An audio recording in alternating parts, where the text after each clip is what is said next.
I knew Killua. I knew there was gonna be some side effect, some downside, something that just wasn't gonna work out. On any other opponent, maybe this would have worked, but it's Yuppie, and he's basically clay. So throughout all the stuff that Killua was actually doing to Yuppie, he actually didn't phase Yuppie whatsoever. Yuppie wasn't hurt. Nothing happened to him. All that really happened to Yuppie was that he was stunned. That's really all that happened. He was stunned. From the first attack that Killua dropped, Yuppie was stunned and he couldn't move. Killua was moving so fast that Yuppie couldn't even react to it. That's basically it, but Killua isn't strong enough to actually wound Yuppie. So that was basically the fail of his attack. Not to say he wasn't boss and the lightning thing was just straight up boss and all that stuff, but he didn't really phase or hurt Yuppie. Not that I saw. He didn't really phase or hurt Yuppie. Yuppie was running perfectly fine after him at the end. And he's limited to time. So he's limited to time. Not that, you know, if he went against any other opponent, I think time wouldn't really matter. Depending on who the opponent is, time wouldn't really matter because he's fast enough to attack and a person can't really react to him, and you can't really hit him because of whirlwind. Whirlwind helps him react to the opponent without even thinking about it subconsciously. So he can just like what back when he was in the hallway with Gon, and he reacted to those two people to get Ikago past him. Just a reaction. So depending on who the opponent is, the time won't matter, but he's limited to time. We know that. If you could stall him out, he's limited to time. He couldn't really hold his power for that long. We learned that he can use it landing at will. He can use it at will. His reaction time and his speed time are enhanced a lot. And whirlwind. That's basically the two parts that he really has with the lightning attack. But like I said before, against Yuppie, that is kind of irrelevant. Not irrelevant to the fact that he can't really harm Yuppie. If he comes back with some more physical blows to Yuppie, then he can hurt Yuppie. But right now, the speed thing is probably the only thing he has on Yuppie, because as far as strength goes, you know, Yuppie said himself in this episode that people that go against him only has less than 10% of his raw power. So Killua couldn't really fight him to the point where Killua could beat him up, but he's fast enough to fight him, you know. So that was really just the key thing I saw in this episode, in this scene. Not to say it wasn't boss and it was hype, but the thing is, Killua didn't really do anything to him. So it was hype, but at the same time it wasn't really hype. So I want to see if Killua could come back with some new moves. Now that he's tested it out on Yuppie and he's gone full electric mode, so now I want to see if he can come back with some new hype moves to take out Yuppie. Because we know it stuns him. Yuppie can't really react to it. So that is definitely an advantage for Killua. Killua definitely has an advantage of speed on Yuppie. Yuppie can't react to his speed whatsoever. So Killua can attack all he wants, and Yuppie can't really fight back, because Killua can basically counter every move because of whirlwind.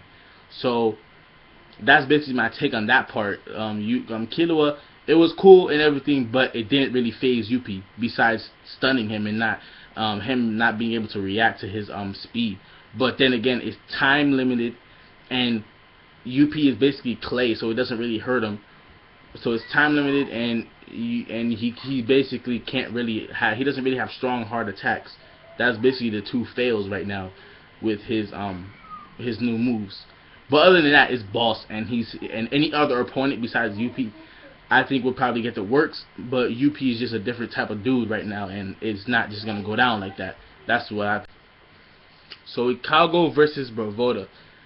It was a good plan. I like the plan that Ikago came up with. You know, the whole sleeping gas thing and shutting those doors almost worked. But Bravota, he has guns, and he has like a rocket.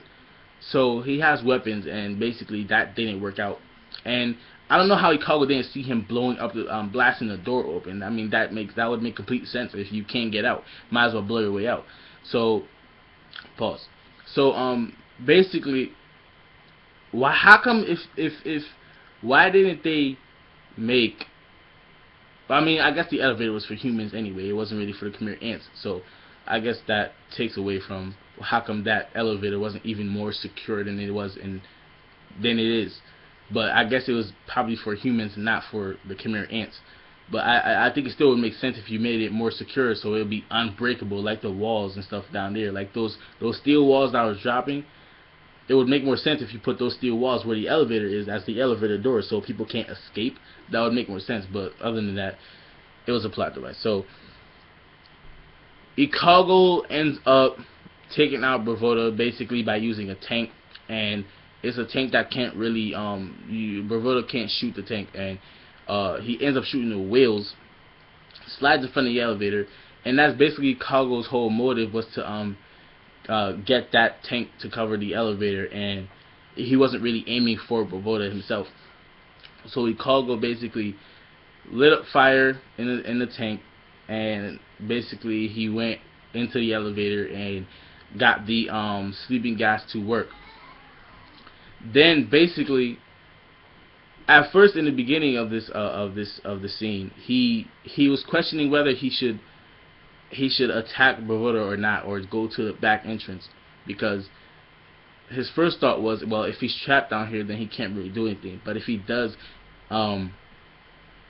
get somewhere with the elevator, like if someone somehow gets that elevator up, and then he'll be able to tell them that Flutter died, and no, he'll be able to tell them that Flutter died, but Flutter wasn't the person.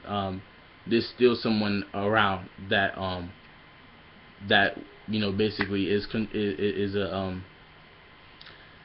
running around the palace. So that's basically what he's afraid of.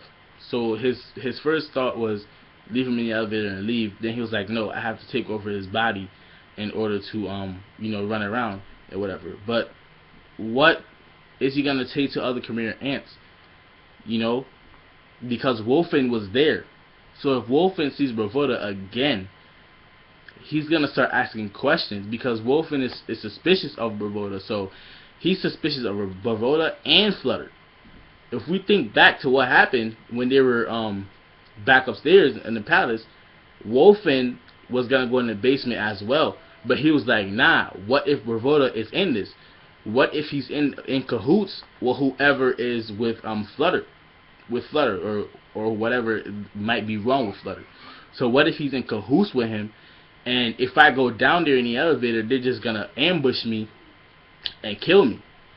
So Wolfen is on edge right now. So even if Ikago was able to get Bravota's body, he would still have to face Wolfen, and he doesn't know this right now. He doesn't know, because he been left, and then Wolfen thought about this obviously.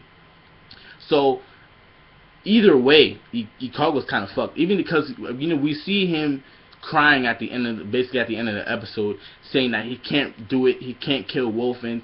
So I don't know what he's gonna do per se, since he can't kill him. But even if he does get the body, he'll still have to be on edge, because Wolfen is kind of suspicious right now. Wolfen is suspicious of anybody. If you're not the king or the royal guards, you're basically on the suspicious list. You're on the sus list, because you're sus. Because if you're not the king of the royal guards, you're sus.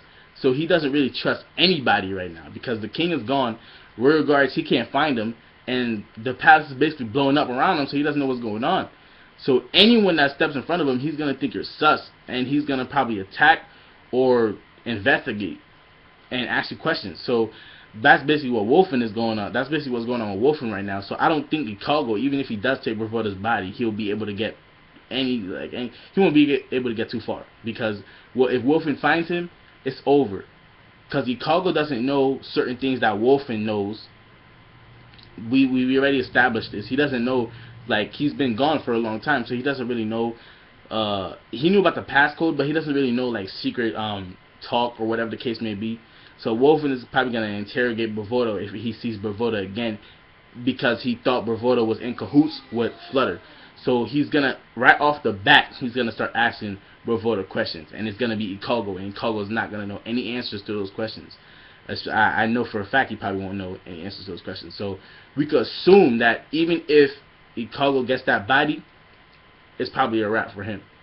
I don't know if he's going to die, but it's probably a wrap for him. Still don't know where Palm is. Don't know if she's dead or alive. I'm assuming. She said if they don't find her, it's safe to assume that she's dead. But I think she's probably gonna show up somehow. Not that she's relevant or we need to see her, but I think she's gonna show up like by the end of this arc or whatever. She's gonna show up because we actually didn't see what exactly happened to her, and I think we're gonna find that out later. And that's basically the episode. And we see Morel and Shao-Poof. Morel is at the point where even Shao-Poof said it. He's a great fighter, and him being a great fighter is his downfall, because now basically Shao-Poof left the scene. He fled the scene and left the cocoon back there, and Morel's like, should I attack it? Should I not attack it? What am I gonna do? What's going on? I don't know if I should attack it or not, etc., etc., etc. So Morel doesn't know what the hell he's supposed to do. If he attacks it, maybe it's a trap, and maybe it's a trap within a trap. If he attacks it, maybe a trap is already started and is already set up. So all this stuff is going through his head. He doesn't know what to think right now. He's basically him and Wolfen is basically in the same boat, sort of. They don't know what to believe. But in Morel's case, he's in a fight. But Wolfen, he's just basically in the world. Like he's outside in the world. He doesn't know who to believe. And Morel doesn't know what to think. He doesn't know what to believe, whether he should fight. He should fight Shao-Poof or he should back off. He doesn't know what to do. So leave comments down below, guys. What do you guys think? What do you guys think is gonna happen with Wolfen? Because I know they're gonna highlight him again. Ikago. What's gonna happen with Killua? Is Killua gonna come back with a better attack? Is he come back with some strong feats that's gonna take UP? Because right now UP seems like he's not even phased by this. Other than him being stunned and the speed, he's not really phased by Killua. Killua can't really beat him in a sense. So you guys think he's gonna come back with a better move? And what's good with the whole time thing? Because his Nen goes out. So what do you guys think on all those things? Please leave the comments down below. Like the video if you liked it. Hit the subscribe button. I'm Edman.